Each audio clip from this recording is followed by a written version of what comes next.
What's up, guys? Welcome back to the channel. So as you can tell by the title of this video, we are going to be installing an oil cooler on the Datsun here. So yeah, let me show you guys what I got real quick. All right, so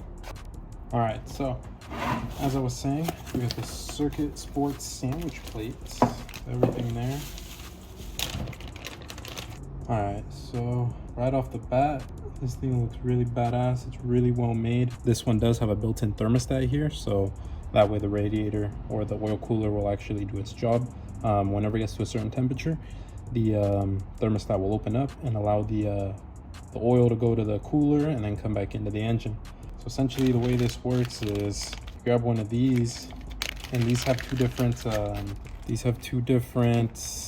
thread pitches for the oil filter.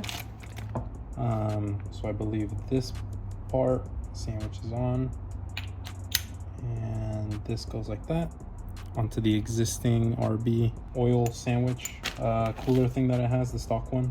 So this is all going to depend on which oil filter you're going to use. I'm thinking I'm going to use the one that works with the VG30s from the 300ZX. So I just got to figure out which one that is. They don't have any, doesn't look like they have any markings or anything that identifies them right off the bat. All right, so they come with AN10 fittings. From what it looks like, it's either one of these. One of them's an input, one of them's the output. So obviously oil coming in, oil going out. It also has these other little adapters or plugs for if you want to put like pressure sensor, temperature sensor threads in there, and then has the little looks like an Allen key if you want to use the 1/8 thread pitch for the sensor, which I believe we will be using with the pressure sensor or the temperature sensor that I have on the RB. That's pretty much how it will go. I do believe I got these backwards though, and the hoses will come out of here on this side, so they will look kind of like this. It doesn't really matter which way you put them in, to be honest, because they are both channeled off. Just as long as you do one as the output and one as the input, it should be fine. So we'll see whatever looks better, but that way the sensors are hidden. It's gonna come out that way. The sensors will be here, and they'll just have the wire plugged into them, and the actual hoses will run off of this and go to the oil cooler. So that's pretty much it for this. Circuit Sports, really good quality. I chose this over the Greddy just because they were around the same price, but this one's just billet aluminum. Looks really well made. Saw good reviews on it online, so give it a shot. Hopefully it meets up to the standards. All right, as for the oil cooler, we didn't go with nothing fancy. G Plus Performance Parts. They are a eBay brand. Gonna test it, see how it goes. I'm assuming it's just, you know, a radiator. The kit that I bought actually came with its own little oil sandwich plate. This one definitely, I mean, right off the bat, you can kind of tell just the finish quality on this one compared to this one is better. I'm not sure if you can kind of catch it on camera, but finish quality, the gasket for this one, I mean, it's a gasket, you know, but it definitely doesn't fit as snug as this one does. This one you kind of gotta stretch it on there. This one's very almost, no, I guess they're pretty good. Yeah, that's the gaskets. This one came with both of the same adapters, although this one does actually tell you what the sizes are. This one does say it's for 3/4 and M20 by 1.5, which I believe, correct me if I'm wrong, I believe that's the one I'm gonna be using on the Circuit Sports one, but we'll see. I'm not gonna be using any of this. We'll be using this. I wanted the black nylon braided one just because I feel like it'll look better than the stainless steel one. Won't have to worry about keeping it clean, although I don't think that stainless steel one really gets dirty, but wanted the black look in the engine bay. But so far these might be a little too long for me since this is a universal kit, so we'll have to see about that. And also not sure if it's gonna leak or not, so yeah, that's that. This is gonna be what kind of holds them together, make them look a little cleaner. And we got the oil cooler. Went with a really small one. We're gonna have to find a way to mount it, but this is it. I believe it was a 10 row. Let's count them. 1, 2, 3, 4, 5, 6, 7, 8, 9, 10. Yep, 10 row. And let me show you guys exactly where it was gonna go. So my original plan was kind of get it to be shown right there, go through and hit somewhere right there. Look who came to visit. What the dog doing? Slinky. It's my little dog, Slink.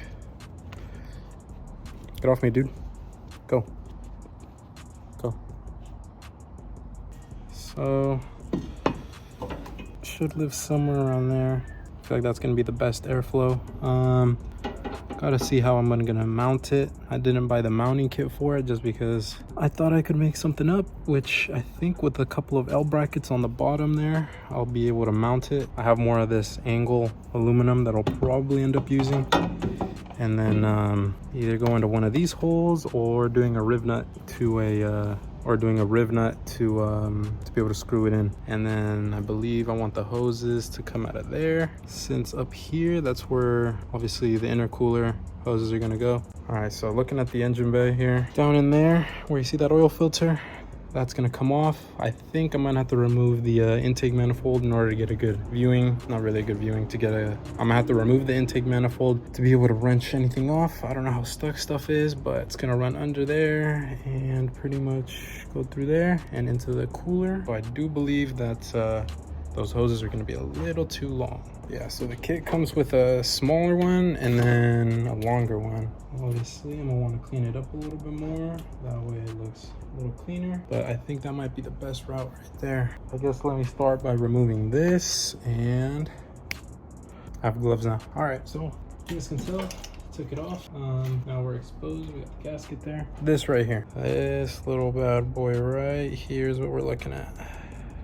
This right here, the oil was actually originally water cooled by the RB engine. It's actually not going to be water cooled anymore since I'm doing the oil cooler, which will feed it down that way. But so this originally from the factory has a sandwich plate. That's the filter, sandwich plate, and the block. So originally this right here, like I said, was cooled by water, but now we're just gonna channel it out and let it be cooled by the oil cooler. So from what it looks like a couple of 10 or maybe 12 millimeter screws, and then I'm gonna take off the filter and see what it is. This right here is also, I believe, the temperature sensor, because this one here, yeah, so this one here is the oil pressure sensor, so that's the temperature sensor. And we're gonna be putting that one on the sandwich plate. So we'll see how it goes. Let me see what size this thing is here. Before I do that, let me throw a little oil pan under there. Shit. Just for safety, throw an oil pan down there. Didn't want oil coming down. So actually, let me try taking the filter off first. We'll start with that. PTI work filter. Looks pretty clean. Definitely not going to use that. So those three are good. Let me see if I can just pull it right off. I ain't pulling anything off them. There's one on the bottom as well. Okay. Oh shit. All right, so now that I'm looking at it a little better, you can tell that the pressure sensor is actually still on here, and the temperature sensor is right here. So we will be using both of the ones on the Circuit Sports sandwich plate. Yeah, but let me get this off and see what's going on in there. So out of curiosity, the way I'm gonna figure out which one I'm gonna use is not that one. This one. There you go. It's the original filter, so whatever fits the RB is gonna fit back right in there. I think this is for like something a little bigger. Might be a benefit into using this one since the oil passage is a little bit bigger. All right guys, so that piece right there, for me at least, was super hard to get out.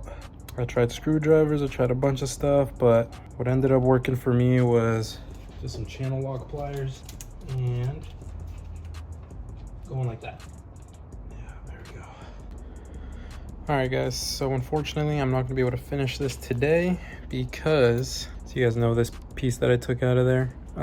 So pretty much, since it's a universal kit, it didn't come with the what's needed for the Rb25 is pretty much like a coupler, where it gets this on one end and this on the other. So if you can see, where's the other one? So this part here gets threaded onto there like that. So pretty much this is supposed to be sticking out of the block. This one goes inside here, and then it's supposed to grab it like that, right? Simple. The only problem with that is this side doesn't have it, so I have to order one.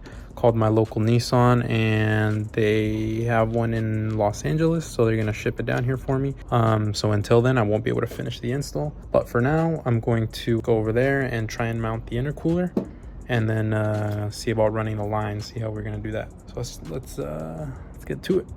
All right guys, so I did a little bit of a mock-up here, and I'm actually gonna switch the cooler to this side, because on this side the 90-degree bends are, there's not enough room to do the bend for this specific fitting here, but it's up against the whatever the car that part is. But so pretty much I'm going to build a bracket and lift it up as high as I can, right in there.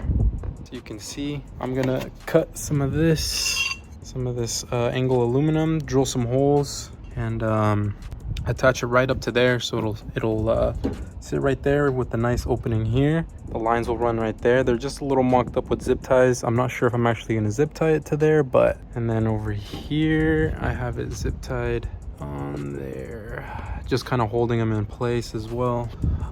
If we go over here, see how they come out here, and what I don't want is I don't want them touching the paint either, so I threw a little zip tie in here. Again, probably gonna clean it up. I still don't have the fans yet. They're on order right now, so when they come in I will see if there's a better way to secure it, but secured it there. That way there's a gap. They're running along this way, and actually with me moving it to the other side and running this sandwich plate facing that way, obviously I don't have the part yet, but it'll go in here and it'll live like this, and I'll just have to find a way to secure these a little bit off the tower here, and boom, it's gonna look great. Now that I got the whole routing of the hoses going, I'm gonna build the or make the little bracket with that, mount it up, and then just wait for that thing to come in the mail from Nissan. So let me build that bracket.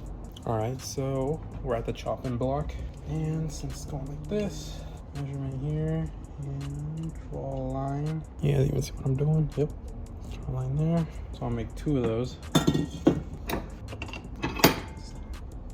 Cut right there, and cover your ears because this gets loud.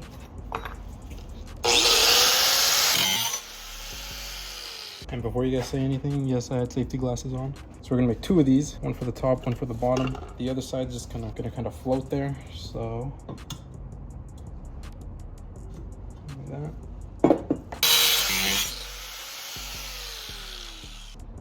Stick there. And we're gonna smooth it out.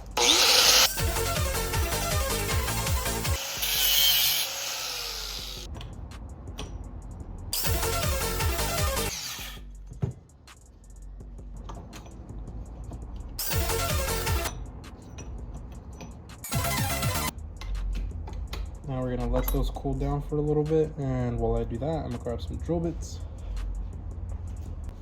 just in case you guys want to see how hot it is. Wow. Now that they're a little cooler, so this piece here, like that. So we'll get a Sharpie, color in the inside, perfect. Do it again for the top one. Top one, as you can see, can't mount it like that. We're gonna have to do it like this. So, same thing, line it up. Now what we're gonna wanna do is drill these.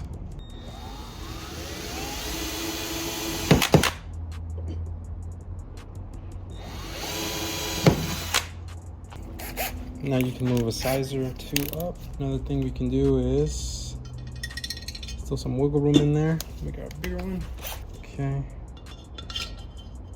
That's right.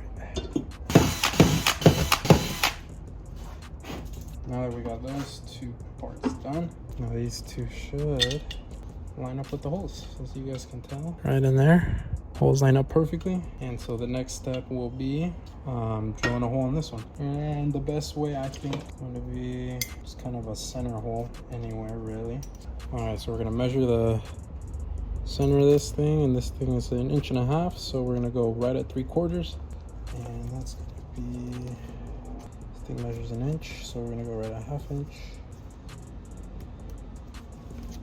Okay. And now we're gonna close this back up. So we're from the 1/2 inch mark to the 1/2 inch mark. From there to there. That's gonna be our center.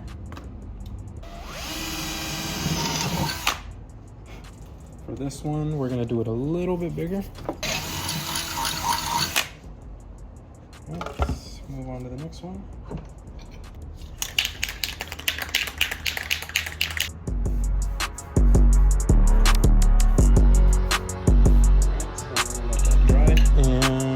Once it dries, it should be good to go. We'll flip them over and do the bottom and then line them up on the car. So right now, let's go ahead and remove that front bumper. All right, so let's take off this bumper.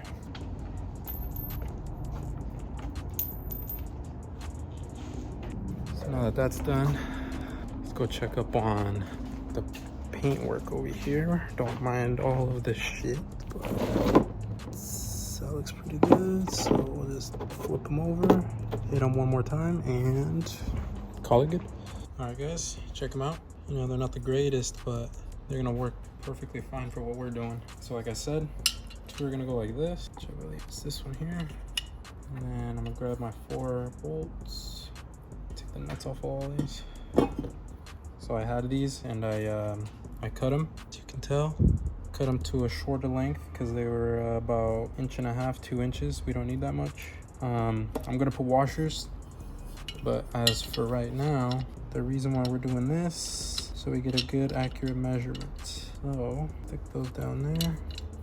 All right, so as you guys can see, I have these 2 here. We're gonna grab a Sharpie, and by the looks of it, when I did my measurements with the bumper on, we want to have this pretty much kind of like this. So, all right, guys. So I had to modify the bracket a little bit in order for it to fit like, oh shit. In order for it to fit like that. Got it on there, so it's all good now. I took some measurements. I'm going to be drilling at this black dot and that black dot. And what I'm going to be using is this here. And this is a rivet fastener kit. All right, so yeah, M6. What we gotta do is we gotta grab this, the M6 die bit or whatever you want to call it. I don't know what it's called. It's right here. What you do is you unscrew the cap. So the one on there right now is an M5. So that we put on the M6. Once this is on, now this is ready to pretty much take care of the M6 riveting. So what you want to do is you want to screw it on there. But before any of this, we need to drill out the hole big enough for it to fit that. For example, these ones here, it'll actually tell you what size to drill out. So 7mm for an M5. Obviously gonna be bigger. I don't have it, so what I'm gonna be doing is I'm gonna just go slowly with one drill bit and then just keep jumping up until it fits. It's supposed to fit in there snug. So I know this one's definitely smaller than this, so let's start off with that. Once you got your hole made there, just like that, going in that one. Since I already showed you guys how to get this ready, you just stick it in there and squeeze. You widen the jaws. Get it in there and squeeze.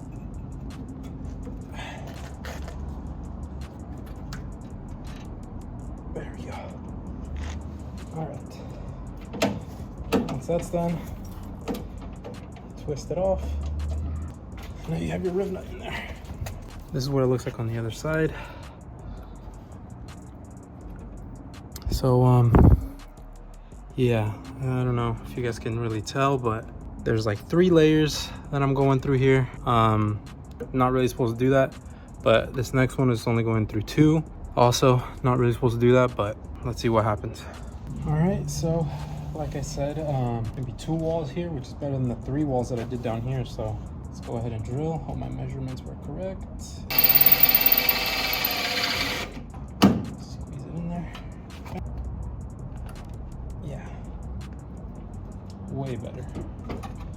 Yeah, so now I have my holes for my bracket. It's good.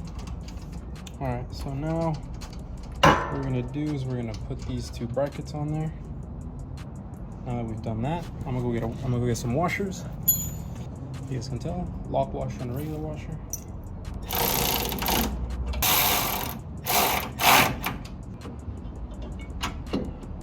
Boom.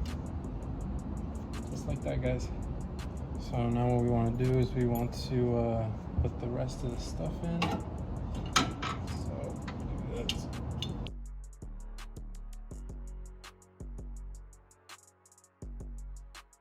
All right, guys. So there you have it. Bolted up. Those things are there. I had to forgot I wasn't recording.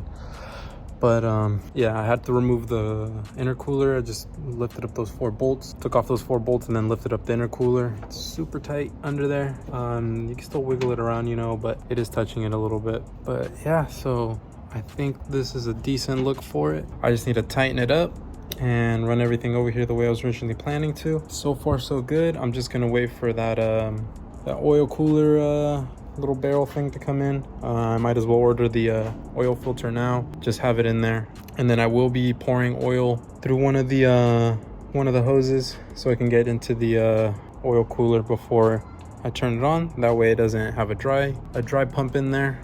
But yeah, so next part will be when I get that the rest of those parts. What is going on, guys? So we are back. It's been a couple weeks. A lot of the stuff I ordered was actually from Z1 Motorsports, and as you guys may know, there was a hurricane that got really close to there, so a bunch of the stuff took a while to get here. But the main thing I needed was this right here. This is that adapter that we was talking about. I don't remember if I showed myself taking this out. Let me show you guys. Don't remember if I showed myself taking this piece out, but it's what went in there. Right in here, and it's just a thread. Just threads on like this. It shouldn't be on there very tight, but mine was. So as you can tell, got some locking pliers and had to take them off because when I was getting into the trying to use a screwdriver or a long bar, it wouldn't grab it right. So I just pinched it down and took care of it that way. But as you guys can tell, a lot has changed in here. Well, I don't know if you guys consider it a lot, but I'm painting the valve covers, so I kind of got that blocked off. I installed some fans right there, as you guys can tell, but that's not the point of this video. We are getting back into it with the oil cooler. Yeah, so it's just kind of been sitting here like before. I was able to get a couple new sensors as well. We're gonna start with this one, which is the oil pressure sensor. The other one I have no idea if it worked, but didn't want to risk it, so we got a new one. And I haven't opened it, as you guys can tell, but here it is. This thing's kind of big, a lot bigger than my other one, but I guess there's 2 versions for the Rb25, and this clicks in here just like that. Just like that. So works with that one. It'll get pushed on back here. Might look a little bit ugly, but oh well. That's what it is. It is what it is. Then we got this, and this is a temperature sensor. The OEM one had a different thread pitch here, so it wouldn't fit into there. So we're using this one by AEM. Comes with its own little connector and crimper. Unfortunately, my wiring specialties harness, the temperature sensor, which I believe is this one here, has a different one, and this one doesn't fit the RB one either, so I don't know what's going on with that, but I'm gonna put the other connector on it, got the crimping tool for these, and then crimp those on and plug it right in. So with that being said, let's see if this obviously should fit. It's from Raw Brokerage. It's their Rb25 sandwich plate adapter. As you guys can tell, threads right on. And then like I was saying before, so these two, the inside I believe is the same exact thread since they both thread into that one, but the outside of it is a difference. So for example, the oil filter for the RBs, this one doesn't fit it, so it like wants to cross thread. So that's for a different oil filter pattern, but this one here fits like a glove. So pretty much that's gonna go on here, and then this filter will go on there. once it's on there, but let's make sure it threads on. Yeah, so that's that. Yeah, it's been a couple weeks since we were over here. I also, if you guys can tell, scraped off the existing gasket because we don't want old gasket where our seal is going. I don't want to have any leaks with this car, so we're gonna do our best to make sure that that doesn't happen. But before I do any of that, let's actually seal these up with Teflon. This thing got kind of dirty from sitting in here for a while. But so what I'm gonna do is I'm gonna attach the sensors and add some Teflon to these threads. That way we don't have any leaks. And yeah, so let's go over there to the table. Okay, so this is what I'm going to be using, Gasolia E-Seal. I had originally bought this for all my fuel lines because it is, as you can read right there, E10 and E85 safe. It says on the back here it's good for oil and everything else, so yeah. But check this out. So this is the original sensor that was on there. This is the other one. Pretty big difference. For some reason though, so 1 pin, 2 pin. No idea if that means it does 2 different things or exactly what it means, but they both fit and they were both on there. Well, this one was on there, this one was on there, and this one brand new, but it's for the Rb25, so fits my wiring harness, everything's good. This is the old temperature sensor. I cleaned it up a little bit. It's the one that was on there, but we're just gonna replace it since it doesn't work or it doesn't fit in the housing there. You can kind of tell on the OEM one on here, it's a little thicker threading than the one over here. But this one also has 2 prongs on there. This is a single. Don't know what they would use 2 for, but it is what it is. So got some gloves on. Don't really want some on my hands. So what we're gonna do is, I see they have a little O-ring on there already, but it shouldn't hurt to put some of this on there anyways. So let's see. All right. Even though it has the O-rings, just play it safe and throw some on there. I prefer to use paste for all my applications, even doing like airlines and everything like that. I think it's just easier to do this as opposed to applying Teflon. Never had an issue. My bags don't leak. I have no idea if any of my fuel leaks yet or if this will leak, but I have hope. So we're gonna use a little paper towel to get some of this off the threads. And this stuff here is supposedly non-hardening, so it doesn't harden. Should just be able to wipe it off if need be. And since they are anodized, I believe it's aluminum. I don't want to mar them up, so I'm gonna put some tape, a couple layers of tape over these jaws. They do sell, I believe, special wrenches and stuff like that to tighten it, but. All right, probably good enough. So now what we can do is we can clean off all the excess that squirted out and that I got all over it. So now we're going to add some Allen keys. This is where the sensors go. Now those, I know for sure, require some sort of Teflon. So this thing's gonna be mounted like this on the block. I want this one on the bottom. And I want the OEM one on the bottom and the other one on top. I believe it shouldn't really matter. They're both going to just fine.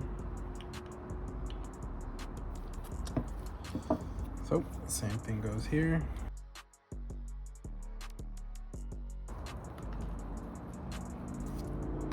Okay. You want to get these things kind of tight. Not super tight where you're like really forcing yourself to do it, but you'll feel the pressure. And then a little quarter turn, half turn more. That should be okay. Just look at the difference between this and this. Well, that's gonna be pretty much it for that. I'm gonna put the O-ring back in here, and then let's go see about installing this thing. Just gonna make sure that this here is tight. I believe this is what houses the thermostat piece of it. It's pretty tight. Tighten it up a little bit more. I believe there's an O-ring in there. Yeah, I see like a little gasket. I don't know if you guys can tell on camera, but it's in there.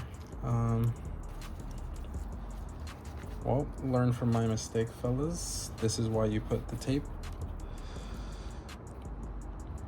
on your pliers. See, the other side nothing happened to it. Small, it's gonna be on the bottom anyway, so you're not gonna see that, but that's exactly why you put tape over those. Any of them, really. You can use just a regular box wrench and it'll do the same exact thing. Just a piece of tape, you know, plastic, anything, whatever, just to protect the anodized coating, and you won't end up with those scratches. All right, well, that looks good. Let's go back to the car and see what's up. All right, guys, so we're going to first start with installing our adapter piece. These things don't really need to be on there very tight, so something like that should be plenty. Finger tight, there's no real way to even tighten it. Next thing we're going to do is we're going to figure out which one of these fits the oil filter, and it's that one. I'll put the other one away. Now, this is the part where you install this onto there. But what we're gonna do is, when we apply this O-ring here, we're gonna make sure we put a little bit of oil, just so we make sure it seals. So let me grab that. And the oil I'm going to be using is Pennzoil Platinum Full Synthetic 5W30. I really recommend this oil. It's super good. Heard good reviews, seen a lot of testing about it. Going to be running it. There is one better one than this one. It's called the Ultra Platinum. I didn't go with it this time just because after about 500 miles, I'm going to do an oil change just to make sure everything's clean in there. So I'm just doing the Platinum for now, but I will be doing the Ultra Platinum. But anyways, so for this, just get some oil on there like so. Put this back into place. And now what you're gonna wanna do is you're gonna get your adapter, put it in through there, and screw it on. Just like that. I am leaving it a little bit of an angle, just in case I ever need to take that starter out. I can push it out just a hair and take it out, so that angle is perfect. I believe it's a 27 millimeter. So I was wrong, 27 millimeter doesn't fit it. I have a 30, and it's pretty much there, so it's got to be like a standard or something, but this thing doesn't go on very tight either, so we're just gonna go ahead and use this.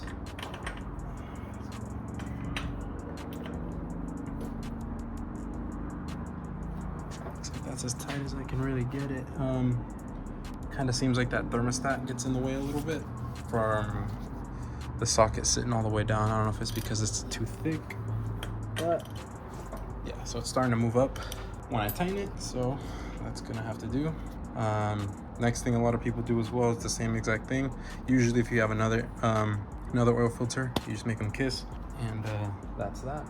I don't have one, so we're just gonna do the oil thing again. It's perfect. That's an issue I wasn't expecting.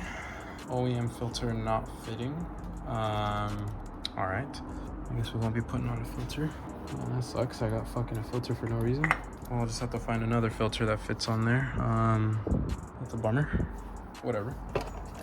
Just an oil filter. Wasn't expensive. If anyone needs Rb25 filter, let me know. So anyways, now that that's done, you literally put your hoses on. So now those two are connected. Don't forget to pre-fill your oil cooler with oil, so that way when you actually do end up running and starting the engine and oil does pass in there, you don't get a bubble of nothing, because that would be a pretty big jump.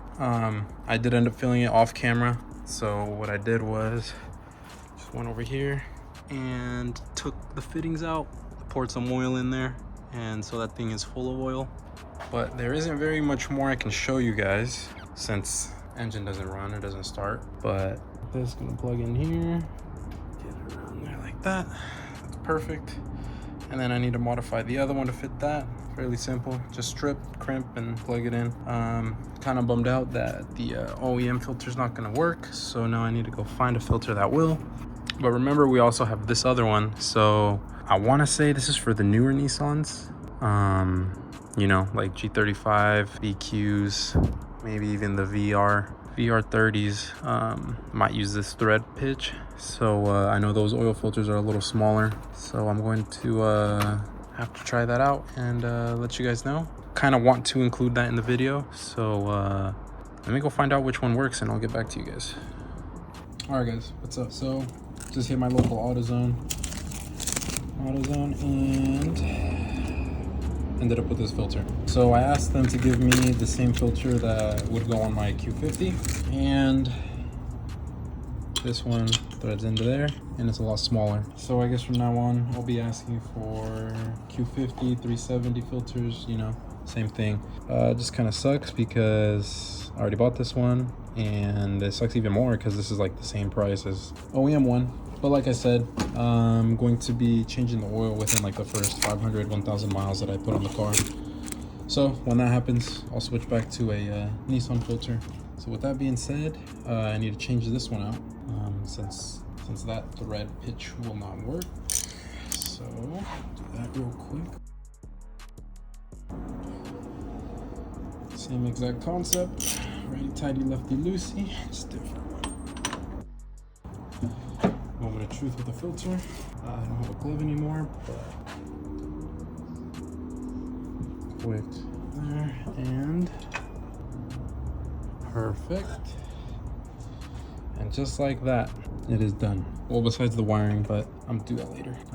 Yeah, no, like I said, this thing comes out pretty much same thing as an OEM one, which is why I tend to just go and grab the OEMs. But yeah, just needs to be cleaned up. A little bit of the Teflon, E85 safe Teflon got on there. A little smaller filter, and we got additional capacity with the oil cooler, and the oil pan is also bigger. So it's fine if we lose, I don't know, a couple ounces with the filter. Yeah, but I guess that's gonna conclude today's video. So you guys know if you guys are getting that learning process with me today about that stuff.